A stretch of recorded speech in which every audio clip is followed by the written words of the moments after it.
Today on the Authors Exchange, we sit down with Alici Edragal, author of The Creator's Descendants.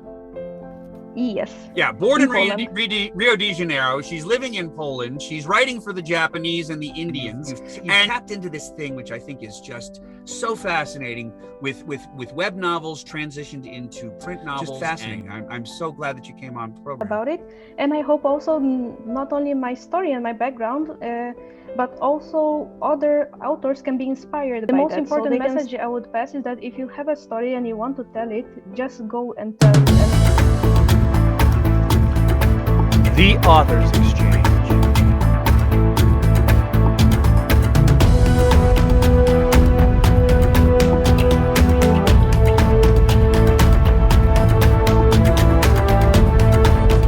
Your host, Captain Christopher German. Brought to you by The Charted Life.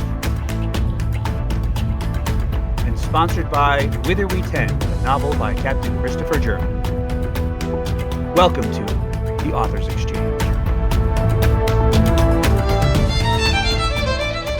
Hey there, this is Captain Christopher German, and you are back for another episode of The Authors Exchange, the best half-hour conversation you're going to find on the web. Today we have a very talented, a very creative, and a very lovely young lady who is going to be joining us, and she is going to be telling us about her novel, The Creator's Descendants. And I got to take a look at this book, and it's a very, very fascinating subject of how this book came to be. And we're going to talk all about how that came to be, and we're going to get her full story on everything, because that's the point of the Authors Exchange, right? We want to hear from the authors. You don't want to hear from me. You want to hear from the authors, right?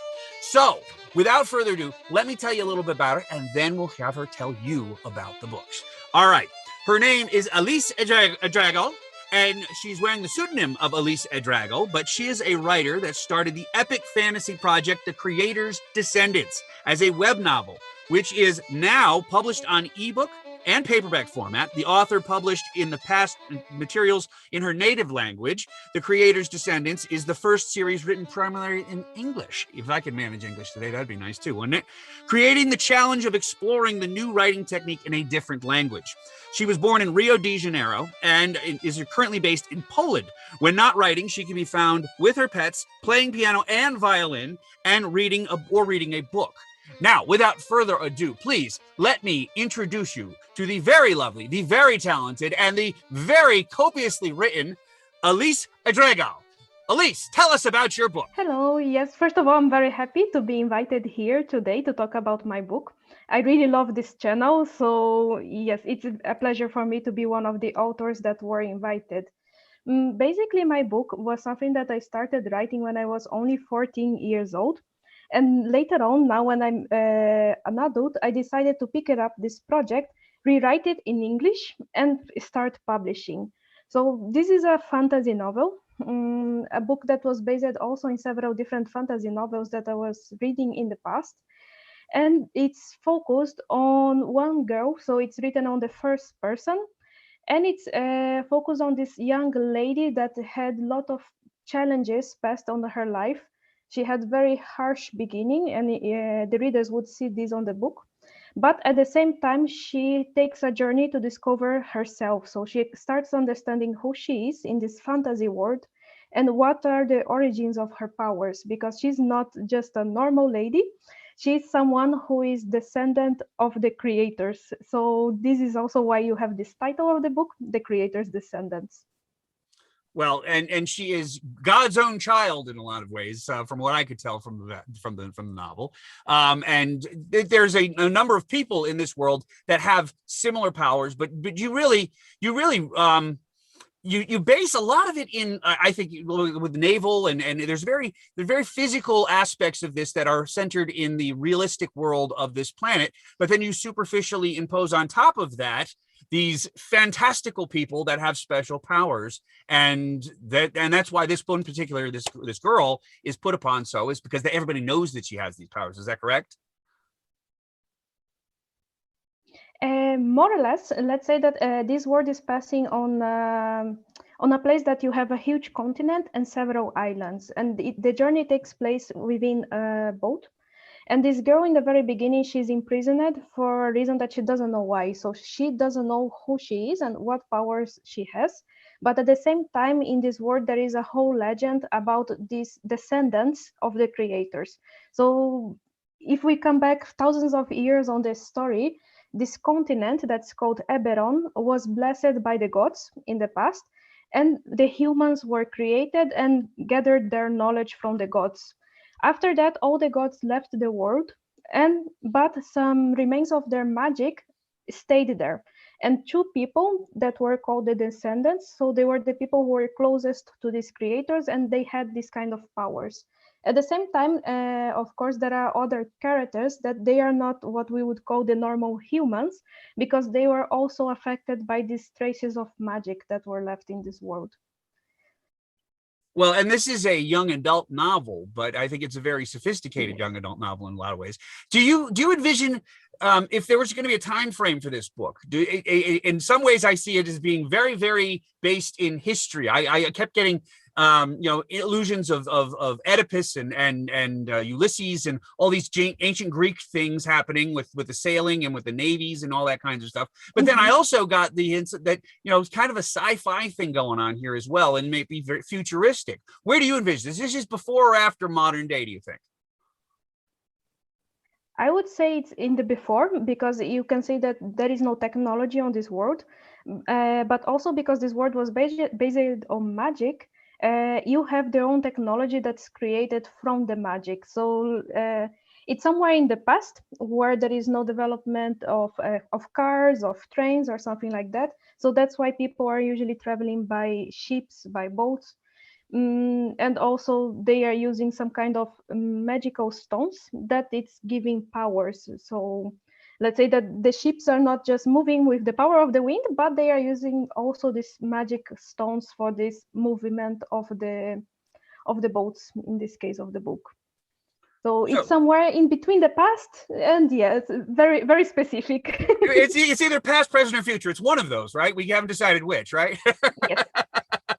Exactly. Well, but one of the things which is I think so salient to modern day age is that everybody has their own special power. And your heroine in this book, she has incredibly special powers. And I think that might be why this might fit in the young adult category, is it could be very inspirational for young minds to think about, we all have our special link to gods, and we also have our special link to the magical and to the spiritual world, do we not? Mm-hmm. Exactly, and this is the point that, like, in the very beginning, it looks like she's a very weak girl. She doesn't know who she is, and she doesn't have even control over her powers. But then the book is also about a journey where you are discovering yourself, and you are understanding what is your place in this world and why you were born. So Althea, which is my main character, she spent the first 15 years of her life without even knowing who she was. And during this first book, it's this journey where she's starting to understand what are her origins, why she has this different power. And at the same time, she starts discovering that she's not the only one. She's not the only person who was blessed with powers from the creators, but there are others that are going to follow her on this journey in order to fight with her enemy, because it ends up that she was imprisoned in the beginning by someone who has the same powers as she has. And the main point here is that the other descendant from the creator, because we discovered that she is one of those descendants, he is also the person who is in control of the navy. So he's in control of the world government from this book. And he imprisoned her with the purpose of using her in the future and using these abilities that she has. Because even though they both are descendants, she has something quite unique that could be a threat for the current world organization. Well, and without giving away the spoiler, what is so special about her? I think, yes, it's the fact that she's a girl, right? Well, not really, because she will not be the only girl with powers here. So, but yes, it's also one thing that makes her special. Yes, and there's always something special about the lady in the room, is there not? Well, and there's actually something very special about this book is its inception and the way it came to be. And that was one of the things I found most fascinating about it. We're going to take a quick break right now, but when we come back, we're going to tell you about how this book came from an online web novel and made itself into a printed version. And we're going to talk about the author and how she got into writing and all this other good stuff. So stay tuned with us, and we're going to come back and talk with Alici a bit more about her experience as a writer and how this book came to be. So stay tuned. We'll be right back after these messages.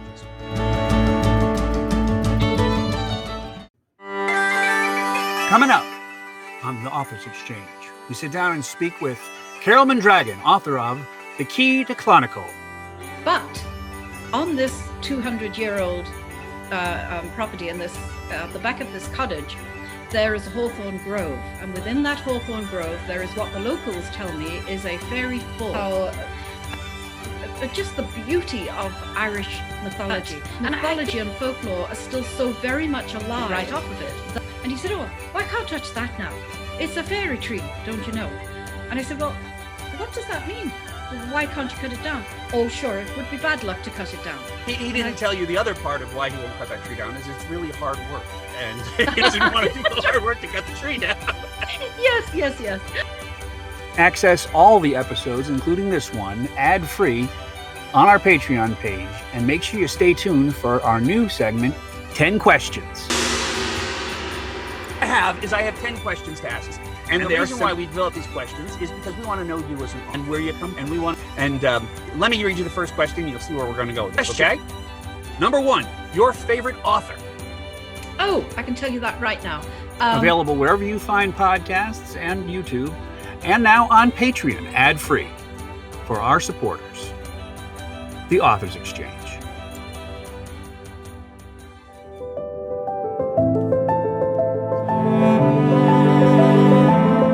Welcome back to the Authors Exchange. My name's Captain Christopher German. I am your host for the best half-hour conversation on the web, and today we have a really cool conversation going on about a book. And all these episodes are about a book, but this particular book didn't start out as the classic book we thought it would be. It was not a book that, she just sat down on the computer and start writing chapters. This is a journey unto itself. And the truth of the matter is that if you go online and you research this book, you'll see some of the history as this book came into evolution. And I think that's one of the fascinating tales about it, not least of which this isn't the writer's native language. She's trying to do some more exploratory into the English language and trying new things. And so there's some different things about this book. This is not the same type of ordinary book that you're going to see on the shelf with all the other books that are out there. And that's what makes this book kind of interesting and very special. But Alici, let's just call you Alice. How about that? Tell me, what made you decide to start this as a web novel? And tell us a little bit about the process of creating the web novel to start with. In the very beginning, I had this story in my head, and I also had this story kind of written almost fully in my native language. So I had it written in Portuguese. And at the same time, I was really afraid of publishing. And I think many young authors have this fear in the beginning, that they're scared of publishing something and not finding the correct public. So it occurred to me, also because I'm reading a lot of web novels, I thought, why not try to do so? So why not trying to first publish this book as a web novel, seeing which public I would have, and then later on tailor this book for the future publishing of it. So I started publishing weekly chapters on one of these web novel pages that we have currently available for anyone who would like to publish. And at some point, I realized that I had frequently 700 readers, and it went so fast that I was shocked that there were so many people interested in the story that I was publishing. So that's my starting of the journey as an author in English. And after that, I noticed okay, so why not fully publishing it as a book? Because I have the public. There are people who actually want to read this story that I want to tell. So maybe it would be good to have it as a book as well. Well, that's incredibly interesting, because I was noticing, I was going through your web novel, and they're not exactly the same. There are differences between the two. And, you it's not like you just took we had a previous guest that you wrote from entirely from her journaling, and she made two very, very popular books about you too, entirely taken from her journals, almost verbatim. But you actually you did this as somewhat like a fantasy journal, so to speak, as a web novel. But when you decided to publish, you changed it all up and you made it into this book, and you changed the titles and you changed some of the text and you altered it up there. What made you? What was your motivation for changing the novel? If you had 700 readers of the existing novel, why didn't you just take it and carbon copy it into a hard book? It was exactly the feedback from those 700 readers. So also when you have someone that's following your novel week by week, they also show you what are their expectations for the character. And also sometimes they give you some ideas how to change your novel that is actually brilliant. And I really received a lot of comments, a lot of insights from my readers. And when I adapted to the book, I decided to take the changes, also a few of the changes that my public was suggesting. Well, they used to be these things when I was a kid called Choose Your Own Adventures. And you could actually take the book and take it into different directions depending on which page you chose to go and which direction you chose to go. But literally, your fans actually had you as the choose your own adventure, and they told you where to go with this book. And it's a better book because you already have consumer, beta reader input, so to speak, before it ever made it to the novel. Yeah. Exactly. And this is the interesting part, that every week I was publishing a chapter, and every week I was receiving some different comments, which also, as an author, you have your story that you want to tell. But at the same time, you also need ideas from the outside when you are creating your own book. And these ideas that were coming from the public, of course, I was changing some of them. Or for example, if someone was liking a lot some character, I was thinking, maybe this character shouldn't be so likable, because you also write something, but not always you passage fully the message that you wanted. But when you receive this feedback, you can tailor your own story to be as suitable the way that you would like to. So this is what happened with me. Every week I was releasing an episode, I was receiving the comments, the feedback, and then I was getting more inspired for the next episode and then for some changes on it. So I would really strongly recommend for some authors who don't really, who still want some beta readers, like you said, for their own novel, that they could start publishing as a web novel before having the final version of the book, because it really helped me to have the version that I have right now, and which is a version that I'm very proud of. Well, and you should put your really kind of dip your toe into the world, and you create an already waiting customer base or client base, or however you want to call reader base, with people that have already had a hand in creating the novel with you. Have you found that they're following up with the book, and they're buying the book now and following you along as you embrace this print material? Actually, yes. On my webpage, I receive also a lot of messages from people who said, "Oh, I read your book first as a web novel, and now I'm reading once again, and I'm having a whole new experience." Meaning that they are enjoying even more the book than the web novel. But at the same time, the comments is that it feels sometimes like they are two different stories based on the same world. So yes, I know that few of my readers were already receiving. I was also, for those readers that were frequently commenting and supporting, I was also sending them already the book beforehand, before it was published, because I was really happy that I have such supportive public. Well, and what comes to mind is back in the 50s and 60s, there was the pulp industry, the pulp comic industry and the pulp book industry. And they had, you'd get these serial novels, or you'd get these, there were ways for you to get really quick stories that came out there, because they didn't have as much television serial thing going on. They didn't have the sitcom. They didn't have, stuff like that. The internet wasn't around at that time, obviously. And they had these serial books that you could buy. And it was such a, it was cheap. It was like 10 cents a hit. You could buy a book and, just get these mail order books coming back in the day. And it seems to me you've reinvented that in a whole new way.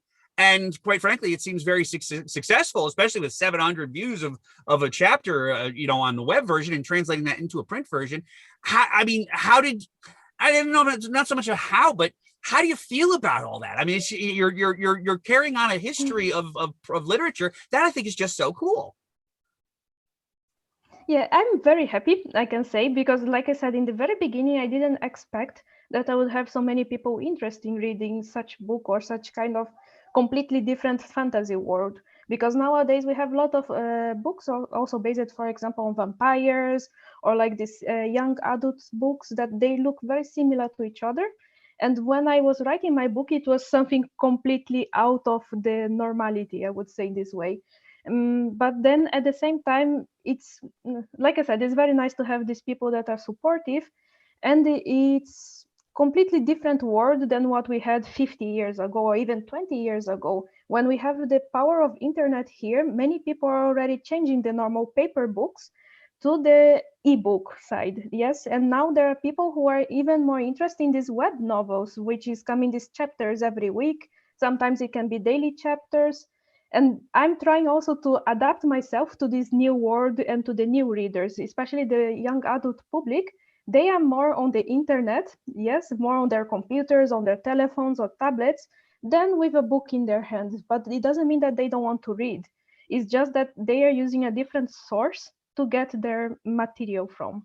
Yeah, well, I mean, you could read the book on your smartphone. You can take it out on a tablet. You can just basically you're sitting in class and you don't want to pay attention to the teacher anymore. You're just reading a book. Well, I'm not paying attention. I'm reading my book here. So that's really cool. Well, we got to take another break right now. But when we come back, I want to talk to you about the adventure from the web novel to the print version and how'd you got to the independently published novel, because that's one of our bread and butter of the Authors Exchange is the independent author. And I think you've just taken it to a new level in terms of how you did it and how you made it all work out. And I'm so fascinated to hear this story from you. But I also wonder, did you happen to bring a copy of the book with you today? Do you have a copy handy by any chance? Yes, I have a copy. Well, when we come back, maybe you would favor us with a little bit of reading. Would that be possible? Yes, it is, of course. This is the Authors Exchange, and we're going to take a quick little break right now. And when we come back, we're going to hear a bit of the book, and we're going to find out how she made it from web novel into the print version. And we got one more segment to do. So stay tuned. I'm Captain Christopher German. This is the Authors Exchange, and we'll be right back after these messages. Thanks for watching.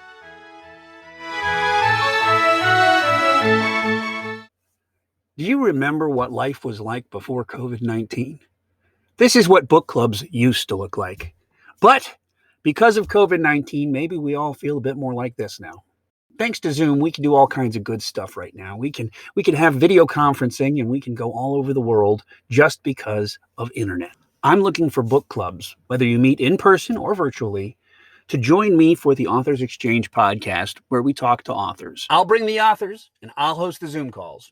All you have to do is read the books and ask good questions. It should be a lot of fun. If you want your book club to be part of the Authors Exchange Season 2, go to my website, theauthorsexchange.com, and send me your info and tell me you want your book club to be on Season 2. Thanks for watching.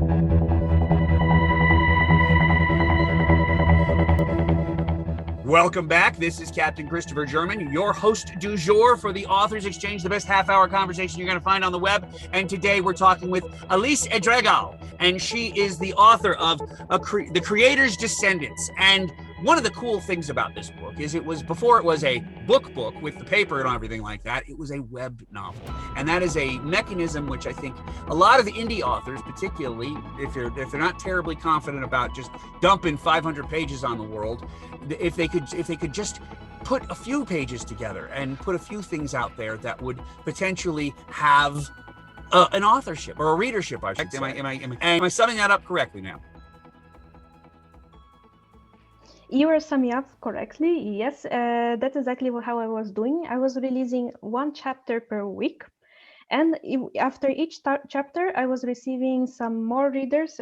Of course, I didn't start with like a huge public. In the very beginning, it was like 10 readers, 15 readers. But with the time and with the development of the novel, I start receiving more public with it. So at some point, some of the chapters reached out to 2,000 readers. But frequently, I had always those around 700 readers that were following each chapter that I was releasing.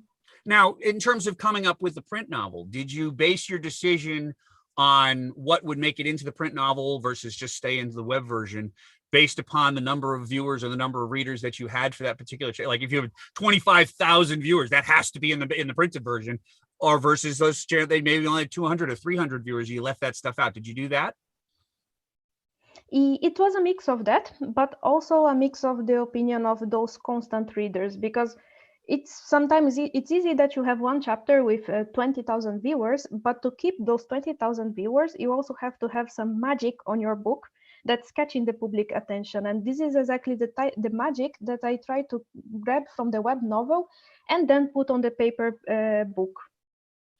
Well, and so you got to know particular readers, particular people that were avid, and they showed up more often than not. You knew their screen name, you knew their handle, so you could take their advice and you could put it in there, or you could leave it out. Where so how many other people, how many readers got into your head and started saying this is what the printed version needs to look like? And let's tag this on there. How did it become from the web version to the printed version? How did you decide to independently publish? And tell me about the process of that.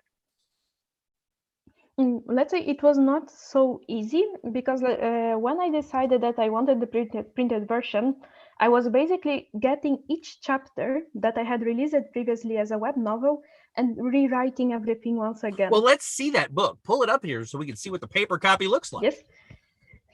There is the book. Here. This is a. Well, yes, I wonder, since you book. have it in your hand, could you give us a little bit of a read? We got a couple more minutes before we have to say goodbye. I would love to hear a little bit of this book. Would you do so? So yes, this is the chapter 1, which is called Renaissance. Good morning. Someone whispered in the hallway. So as I said, this book is in first person. Yes. One more day was starting. I was lying down when I heard two voices saying something very unpleasant. It was the day of the general's visit, and they were scheduled for interrogation of prisoners. As always, some of them would come to me and question who I was, what I was doing there. And as always, I had no answers for such questions, at least no convincing one. So I knew that I would return to my cell wounded due to their endless search for some truth that was unknown even for myself. It would certainly be a very long day.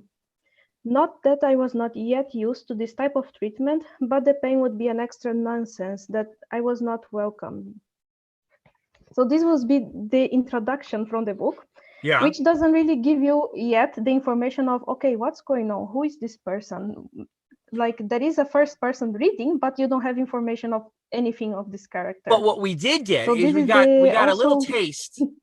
We got a little taste of the book. And I think if what we can do potentially here, if you really want to, if you don't want to necessarily dig into this book, although it is available on Amazon and it's available anywhere you can get good books, it's available in ebook, you've got the print version, you got all that stuff. But then there's also this web version on there. If you want to see the first machinations of that, you can follow her and check out the web version stuff. So you got this multi-level marketing thing going on here. You got people coming from all over the world. They're going to pay attention to you.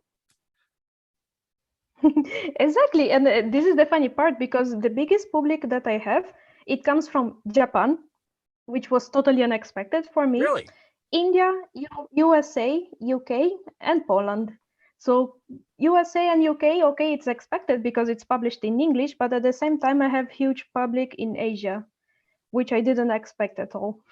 And what I noticed while I was checking out your web novel is that you were inspired by another author out there who actually turned around and read your book too. And you call them out straight online and tell them and thank them for their inspiration and plotting this forward. And the truth of the matter is that if you're interested in writing a novel, if you're interested in getting into the whole publishing world, web noveling is, I think, probably a very, I would say it's very affordable.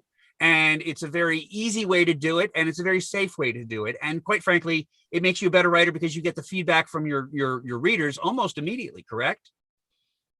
Exactly. Let's say that you can publish web novels even for free and earn some money from that. Because at some point, if you grab a good public of readers, you are earning by the clicks, you are earning by the commercial, which is also helping and supporting you as an author. And like you said, you are getting almost immediate feedback from people. And of course, not always it can be some nice feedback. Sometimes you receive a constructive feedback, which is also helping you to improve yourself.